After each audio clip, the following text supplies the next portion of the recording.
everyone, it's Linda OJ here with another SBCN Coffee Time chat.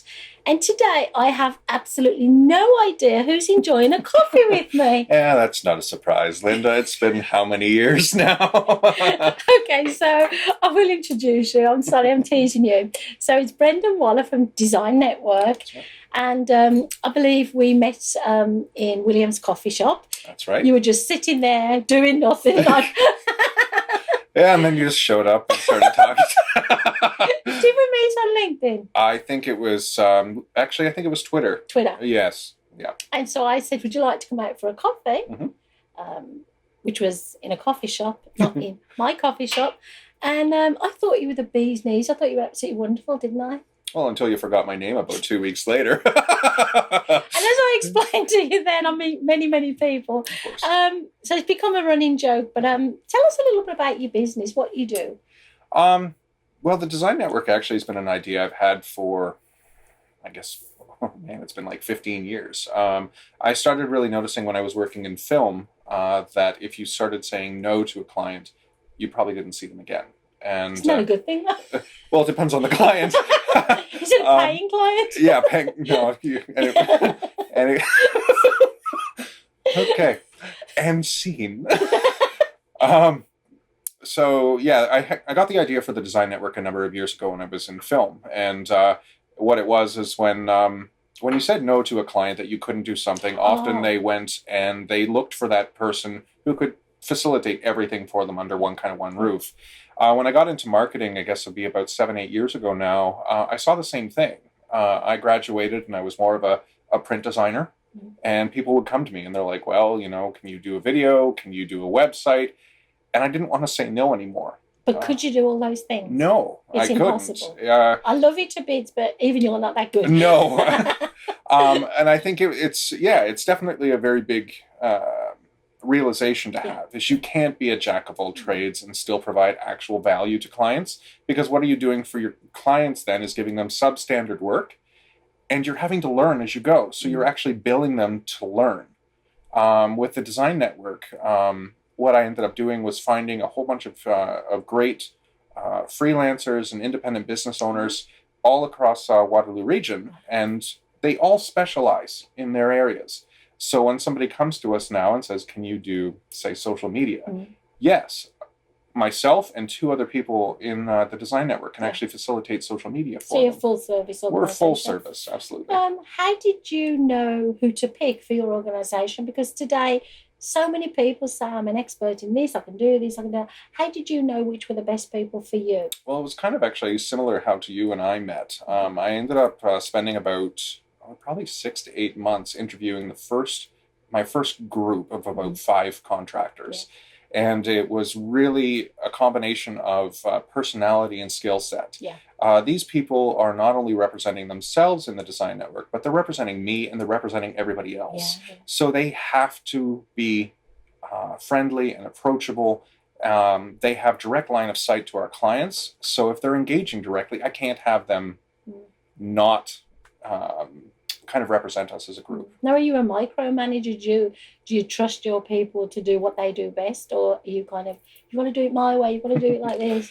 I think I used to be a little too relaxed when it came to it. And I think that was my big realization this year in particular, where all of a sudden my team grew to 10, including myself. Wow. And I am like, I can't be watching BBM, email, Facebook, Twitter, and getting text messages from all these contractors because I'm like, I'm going to miss something. Yeah. And we still have to present that unified front. So while once a project is going, they have the autonomy and they know to get me involved in certain circumstances. By and large, I have a method now that we all kind of track our communications through, and it just makes it easier for everybody. It's trust. It is. That you chose the right people to do. It is. I know a lot of members of your team, and they're all lovely, fantastic people.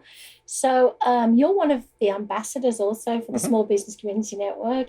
I want to thank you for that. Without your support, you do a wonderful job hosting the meetings when we're out of town. Efficiency. You just hammer through things. What is the biggest thing that's helped you grow your client base? What is it about you and your organization the clients know about you? Come to you? So why would a client come to me How over do they somebody else, find or out how do they about find yeah, out how do about they it? find out about you? And then why do they choose you? A lot of times it has proven to be the past relationships that we've got. So a number of my clients, for example, moved over to the Design Network without hesitation because they had that established relationship for a number of years. And Yeah. when they all of a sudden realize you've got all these other people that I can get services from, they're thrilled. So it was taking the time to get to know people who may be clients in the future. Well, it's a combination. Like I would say, personally, about 70% of my actual referrals come directly from people I know. Wow, that's fantastic. So it's great. Like, I mean, it's kind of funny. An advertising company that's getting most of their business through referrals. But it's wonderful because that means those people have actually got the trust in me, not only to manage the job, but to then relay it along to other people. That's fantastic. In addition, like, I mean, we're ramping up kind of our own social strategy, and we've redone our website for 2014. Mm-hmm. So we've started to actually see an uptick of actual direct traffic coming in. So our SEO efforts have been working, and me rambling on Twitter and Facebook and things like that. I guess people don't hate it too much. Yeah. So, yeah. You're a great supporter of your local community in many, many ways. You're an incredibly busy person. Where do you see yourself in 5 years' time? It was... Actually, I was thinking about this when I was driving in today. I thought it might be. Yeah, I thought, gee, imagine that. But, that question's really hard for me to answer. I think it's because I view success a little differently than other people. Like, I am constantly looking down the road and saying, that's where I want. And those are the inspirational people. Yeah. But I don't think that I'm ever going to feel fully successful. And but let me explain that. And the reason is, I think as soon as somebody says they're successful, it's when they stop moving ahead. Oh, you are so right. You are so right. And I never want to become complacent. No. And especially with this industry, you can't become complacent or you've missed something. It's always changing. So where do I see myself in 5 years? Where would you like to be if you had a vision? What would with it a be? winter like this, somewhere really warm. somewhere really warm, Can I beaches. come down? Work from the beach. We could start some meetings there. Yeah, we'll do this with margaritas next time. But that'd be so cool. But in the next 5 years, what would I like to see? The model of the Design Network really benefits the people within it. So what would I love to do? I would really like this new strategy for like our marketing packaging to have taken hold, and we're being able to help a number of organizations. And that ultimately means that my team grows to about 3 to 5 times its size. Fantastic. And the more people that I can benefit, the more benefit that I get out of it. And of course, and the more successful that we all are. So you're building a bigger community. You're helping everybody involved. You're helping the economy. Small businesses today really rock, don't they? I mean, they are doing awesome.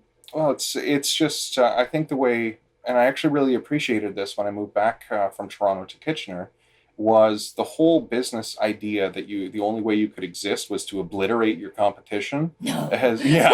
Imagine businesses doing that. We love competition, don't we? Well, competition, to me at least, has shifted to more collaborative kind of models. Yeah.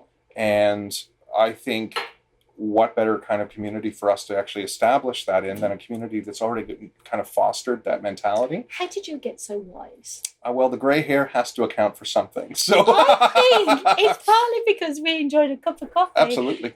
Chin chin. Yeah. Listen, we'll have you back in a couple of weeks for another coffee time chat, but thanks for your time, Brendan. Sounds very good, Really Linda. Thank you. appreciate it. Thank you.